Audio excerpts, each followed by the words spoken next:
YouTube channel, everybody. My name is Scott Mendenhall. Today we're going to answer the age-old question, should you ride your one wheel in cold temperature? And it's cold out there, so make sure you have a warm beverage to keep yourself toasty on the inside while you're floating in the cold weather. We're going to teach you the do's and do nots in riding in cold temperatures, and we know a few things about it. Why? Because we live in the tundra of Minnesota. Let's get it started. If you just got a one wheel, you need to do this with your friends. Look at my friend helping me. 3, 2, 1, go, go, go, go. I know what you are wanting to know the answer to. Can you ride your one wheel in the cold and snow? Yes, we do it all the time. It's one of my favorite times of the year to ride my one wheel. There's nothing like fresh powder on the ground and riding your one wheel with a silent motor, and it's so peaceful. All that snow deadens the sound and the noise pollution, and so it's so peaceful. You get an opportunity to ride in the snow, do it. Things that come to your mind immediately when I talk about riding in the snow. Snow turns to water. Am I not worried about water damage? Not entirely. I have rode my XRs, Pints, and Pint X all through the snow. None of them are waterproofed, and I have never had a problem. Here's what I do to prevent water damage. As soon as I'm done riding, I bring it inside and leave it facing down on a towel on the floor, charger ports down so the water drips out, not into the ports, and then I do not charge it or turn it back on until it's fully dried. And I've never had a problem doing that. You gotta know that in cold temperatures, your battery is lessened in range. It's all things. Tesla has the problem, flashlights have the problem. Anything that's battery operated will have less of a life expectancy in cold weather, so plan accordingly. The coldest temperatures we have rode in up to date is negative 21 degrees. The next thing you need to know when riding in cold temperatures, bundle up. We wear all of our snowboarding gear. There's just no question if it's below 32, for the most part, you'll find Lily and I wearing our snowboard pants. And the other thing is you might want to change your helmet out from your standard helmet that has no weather protection in it. Joey also used to ride a helmet with just a stocking cap underneath. Two things in that, it looks crazy.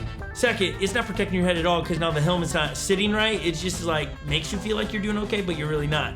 Here's what we suggest. We got right here one of my new favorite helmets brought to you by Oakley, and the Shield. Now, the great thing about this helmet is it comes with a self-tightening so you can fit it nice and snug to your head. The other thing about snowboarding helmets, they come with these earmuffs, in a sense, that's what they are, that wrap around your ears, and then there's a lining all through the inside that keeps your head warm. And if you get on one of those days that it's a little warm, you're starting to sweat, they have vents that you just pop open, you slide it down or to open and close it. Perfect helmet, go to Oakley.com to check it out, but there's tons of companies out there that make great helmets. This is one of my new favorites, got it for Christmas. I am stoked on this. It's the Mod 5 helmet if you're wanting to check it out for yourself. And then get a pair of snowboarding goggles.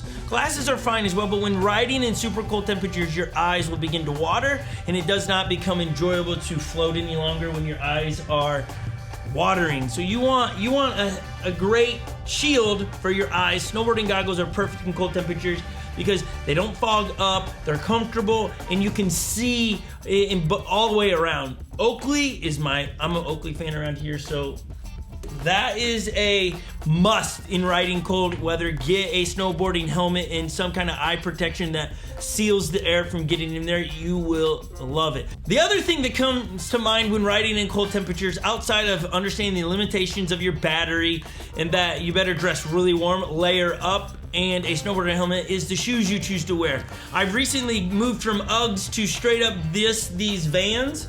These are, I don't know what versions they are. You out there on the internet, you'll know more than me. But what I love about these and why I've replaced the Uggs to these is fully waterproof.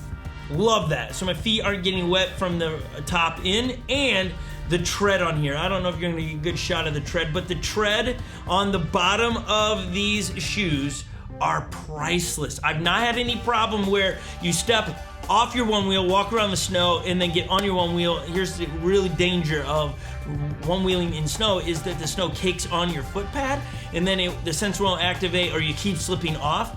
This traction on the bottom of these Vans boots eliminates that completely. So it's worth an investment on a pair of shoes, a great pair of helmets and goggles and snow gear. That will ensure you enjoying floating through the cold temperatures and in the snow. One area in snow that I need to warn you that is complicated.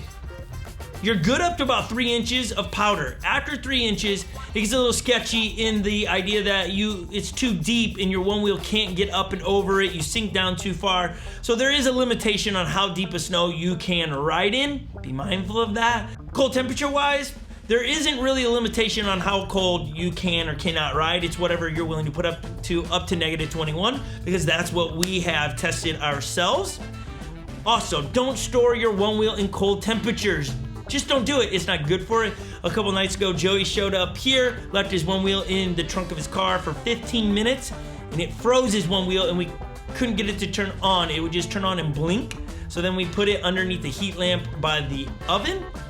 That's one way to warm it up, but if you can eliminate that, don't leave it in cold weather. Or extreme heats. Nothing on our one wheels are good in the extremes. They overheat when it's too hot and you're leaving your car, and they freeze when it's too cold. An easy way around your one wheel freezing up, because it could happen as well while riding, ride to your destination and take it inside. Don't jump off your one wheel, let it sit in the snow, cool off. Once you start on your endeavor, ride your one wheel and get to your destination. If you plan on jumping off, running through the woods and coming back, you could have the potential of your one wheel freezing, and then you're walking with your said one wheel. So plan accordingly your trip, that it's destination A to B with no long-term stops in there. Stoplights, stops, fine. But going fishing and then getting back on your one, it's gonna be frozen. So just plan accordingly. I hope that helps you. I hope that gets you out there floating in the winter. For all of you that just got one at Christmas and you live in the upper north part of the States, and you're like, oh, I gotta wait. No, get out there, ride, get the proper attire. Just layer up if you don't have snow gear. Wear a stocking cap under your current helmet. That's all okay. You don't have to do these things. But where we live in the tundra of Minnesota, it's about 6 months out of the year, it's snowy, and there's no way I'm leaving my one wheel on a shelf for 6 months out of the year. Shoot, my GT is to arrive in the next couple weeks. I ain't about to wait till spring to ride that thing. I'll be testing the GT out in the snow, and you better know I ordered it with a treaded tire. If you got a slick on your one wheel, you can ride that through snow. Just don't give all the power to your one wheel, and it will reduce the slipping. Treaded tire increases the grip, allows you to have more power and enjoyment. So if you can, switch out your slick to a treaded tire. Or if you're getting the GT and you're not gonna ride in the snow and trails, get the treaded tire. It just is a no-brainer. I hope that helps today. Subscribe to the channel, as we're always dropping one wheel content and trying to make your life better and make you better at life. That's our hopes here, and we always are trying to do that creatively in a fun way. So subscribe to the channel, drop a comment on this, other thoughts you have in riding in snow or cold weather. Let us know what we missed. Maybe you do something else. Oh, last thing, if you're staying to this far, last tip. If you do not have boots and you ride in snow and it starts to build up in your foot pad, travel with a brush. Like a scrub brush, you can scrub off the grip tape and be able to have contact back to your grip tape. It's another easy way, and things we've done around here until we found the right shoes to help us eliminate that slippage. That's something else you can do. I hope all of this makes sense to you. We really want to help your floating experience be so much better. Thank you so much for hanging with us. Until the next one, get out there and float, everybody. Bye now. If you just got a one wheel, you need to do this with your friends. Look at my friend helping me.